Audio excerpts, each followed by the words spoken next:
में पावन अयोध्या धाम है, दुनिया में पावन अयोध्या। पहला सवाल करंट अफेयर्स का क्या है आपका? मणिपुर हिंसा जांच के लिए बनाएगी कमेटी। सवाल बहुत ही महत्वपूर्ण है कि मणिपुर हिंसा जांच करने के लिए कितने सदस्यों का आयोग बनाया गया था। तो एक सवाल ये आपका बन सकता है यहाँ कि 3 सदस्यीय आयोग था वो, और 3 कौन थे? अजय लांबा, हिमांशु शेखर और लोक प्रभाकर। इसमें से अजय लांबा कौन है? इस समिति के अध्यक्ष। और रिटायर्ड जो है जज है ना, कौन? अजय लांबा। इस बात को जानिएगा। दूसरा सवाल है कि अंडर सी केबल परियोजना किन देशों के मध्य क्या जो है समझौते के तहत विकसित किया जा रहा है? तो अंडर सी केबल परियोजना जापान, यूएसए और ऑस्ट्रेलिया 3 देश हैं। आपसे पूछा जाए कि अंडर सी केबल परियोजना में निम्नलिखित में से कौन सा देश शामिल है या नहीं है, तो इसमें भारत का नाम जरूर रहेगा। और जब आप तुक्का मारते हैं ना, तो आप ये तुक्का मारेंगे, भारत को मानना चाहेंगे। या पूछता है कि एक ही देश का नाम दे दिया 4 ऑप्शन में से, तो 4 से 1 का नाम हो तो भी आपके लिए ठीक है। अगर मान लीजिए तीनों एक साथ हैं, कौन नहीं शामिल है, तो इन 3 पता है, दूसरा सवाल आपका साफ हो जाएगा। तो 2 तरीके से। और फिर एक अगला करके क्या है, the grand of the chain of yellow star. ये एक अवार्ड है जिसे किसे दिया गया है? द्रौपदी मुर्मू को दिया गया है। ये प्रथम भारतीय है ना। और दूसरा है क्या, भारत की लेवेंडर राजधानी कहाँ है? हाँ, अभी पेशेंस रखोगे तो पता लगेगा। ठीक है, सूरीनाम का नाम सुने हो तो लिख ले होगे, ठीक है। ये आपके क्रॉनिकल में करंट अफेयर दिया, ये जानिएगा। हाँ, आपको याद नहीं क्योंकि आपने वो जो ट्रिप वाला मामला है वो नहीं पढ़ा है, आपने ऑनलाइन में पढ़ लिया। ठीक, भारत की लेवेंडर राजधानी, ये बिल्कुल समझिए कि परंपरागत सवाल है, कह सकते हैं कि आरओ जैसे एग्जाम के लिए मिसलेनियस का मामला है। और आप अगर देखेंगे आरओ में 2021 में मिसलेनियस क्वेश्चन जानते हैं कितने आए? 23 आए हैं। जितना इतिहास का सवाल आया है उतना ही आरओ में क्या आया है? मिसलेनियस आया है। आरओ का एग्जाम इसलिए बहुत खराब एग्जाम हो जाता है। जब विविध आता है तो विविध कहां से पूछा जाएगा, इसका किसी को अंदाजा नहीं है। ठीक, तो लेवेंडर राजधानी कौन है? मोहब्बतवा घाटी को ही क्या कहते हैं? भारत की लेवेंडर की राजधानी, यानी बहुत महकती रहती है, यानी कहा जम्मू कश्मीर। ठीक, अगला सवाल है कि विश्व मौसम विज्ञान संगठन की जो है चीफ किसे बनाया गया है? तो डॉक्टर अब्दुल्ला अल माडूस को बनाया गया, जो कहाँ के रहने वाले हैं? संयुक्त अरब अमीरात के रहने वाले हैं। इनका समय है 2023 से लेकर के 2047 तक। कितना लंबा समय इनके पास है। अब एक सवाल और जो बहुत ही महत्वपूर्ण है, किसका? आरबीआई का है ये। क्या? अंतर्दृष्टि। अंतर्दृष्टि क्या है? अंतर्दृष्टि किसका कार्यक्रम है? आरबीआई का है ना। एक डैशबोर्ड है, वित्तीय समावेशन डैशबोर्ड है। ऑप्शन में आपकी ये हो सकता है। दूसरा, तीसरा सवाल तरीका क्या बनता है कि किसने अंतर्दृष्टि को जारी किया था? ये डैशबोर्ड को शक्तिकांत दास जो गवर्नर है, और ये किससे संबंधित? आरबीआई से।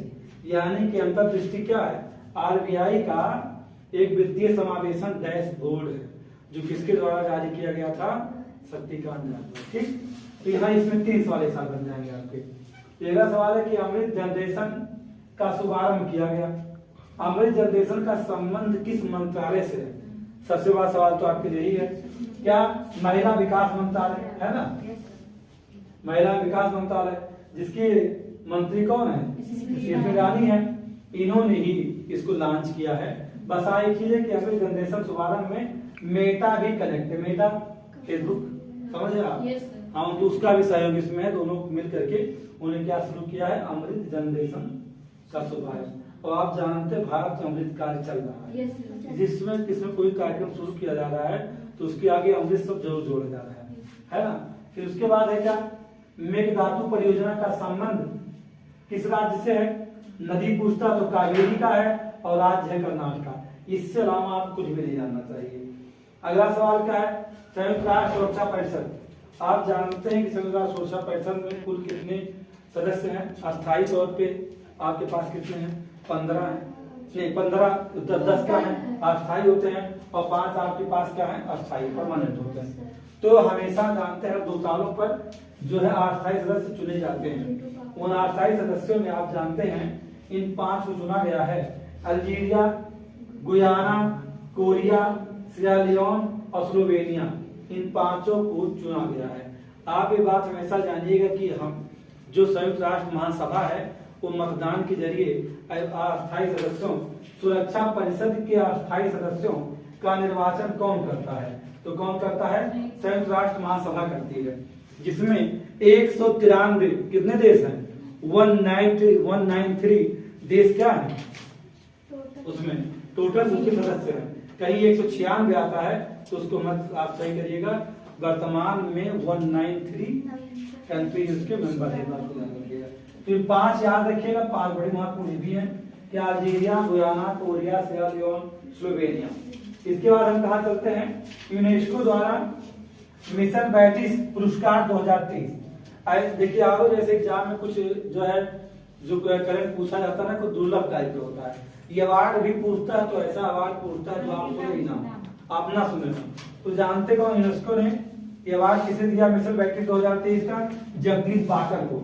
ये जगदीश बाकर कौन है? मन्नार बायोस्फीयर रिजर्व है जिसके वार्डन है। मतलब इनकी अच्छी सेवा की वजह से यह पुरस्कार दिया गया है। किसको? जगदीश बाकर को। इसके बाद गोद भराई समारोह। गोद भराई समारोह कहाँ? राजस्थान के दौसा। राजस्थान में जिला दौसा है ना। और वहीं पर कौन? पीएम प्रधानमंत्री मोदी ने इस बात की पहल की थी क्या कि जो पीएम प्रधानमंत्री मातृ वंदन योजना है उसे गोद भराई समारोह के रूप में मनाया जाए। तो उनके पहल पर ये गोद भराई समारोह मनाया गया। किस योजना को? प्रधानमंत्री मातृ वंदन योजना को ही क्या बनाया गया है? गोद भराई कार्यक्रम की तरह मनाया गया। राजस्थान ने इसको मनाया है। ठीक। अब आइए कहा 22वें विधि आयोग। एक बात बता दें, हर छोटी छोटी बात लिखने वाला, हर छोटी बात कि हम लिख ली हमको याद कह ली तो मेन बात क्यों नहीं याद आता ये जाने रहो। हम जितना मान लिखे है उतने काम करवाए, बाकी अतिरिक्त कुछ काम बनाएंगे। ठीक। 22वें विधि आयोग के अध्यक्ष कौन? अवस्थी हैं। और सुझाव क्या है इनको देना था? समान नागरिक संहिता जो कि अंडर स्टूड मैंने बता दिया है कि समान नागरिक संहिता विधेयक पारित है, बशर्ते सिग्नेचर नहीं हो राष्ट्रपति का। 3 पे सिग्नेचर कर दिया राष्ट्रपति ने, इसको भी पेंडिंग में रखा गया है। अब ये आप समझिए कि 2-3 महीने बाद इसका काम लग जाएगा, बचेगा नहीं। चूंकि अभी राम मंदिर का मामला भी चल रहा है अयोध्या में, तो इसी बीच में इसको लाके अगर अप्लाई कर लें तो विवाद आ जाएगा।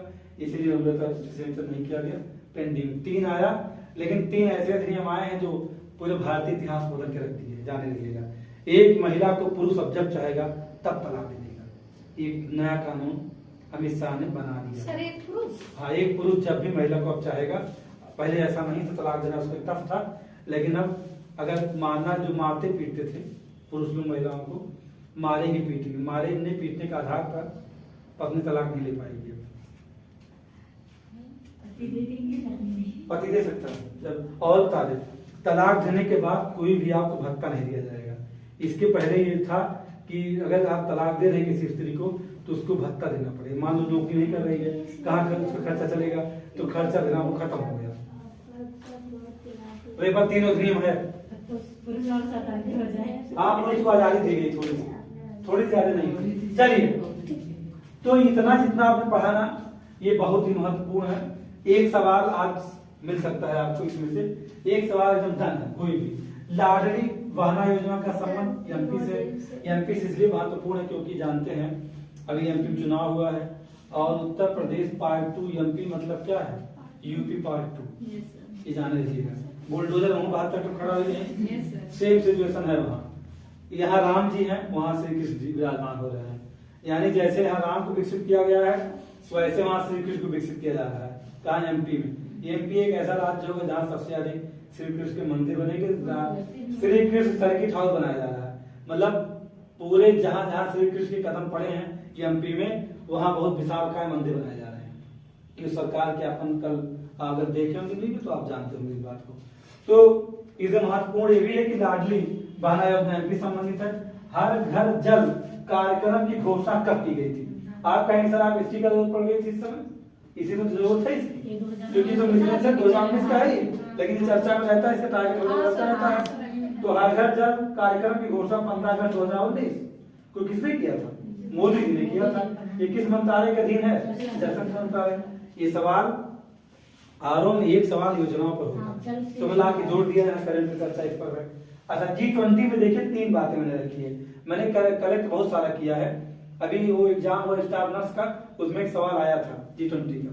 G20 के विकास मंत्रियों की बैठक कहाँ हुई? बनारस में। मोस्ट इम्पोर्टेंट, विकास मंत्रियों की बैठक कहाँ? बनारस में। दूसरा क्या, G20 की तीसरी संरचना कार्य समूह की बैठक कहाँ की गई? कोच्चि यानी केरल में की गई थी। G20 कृषि कार्य समूह की बैठक हैदराबाद में की गई। इन तीनों को आप लिख लीजिए। इसमें से कहीं से कुछ भी ना पूछा जाए तो इन तीनों में से एक की संभावना प्रबल है। यानी आज के इस क्लास में से एक सवाल करंट अफेयर्स 100% श्योर है कि आपको मिलेगा, बिल्कुल निश्चित है, एक क्वेश्चन। और करंट जितना कम करके आप पढ़ सकते हैं तभी आप फायदे में हैं। अगर करंट को आप ज्यादा पढ़ना चाहेंगे तो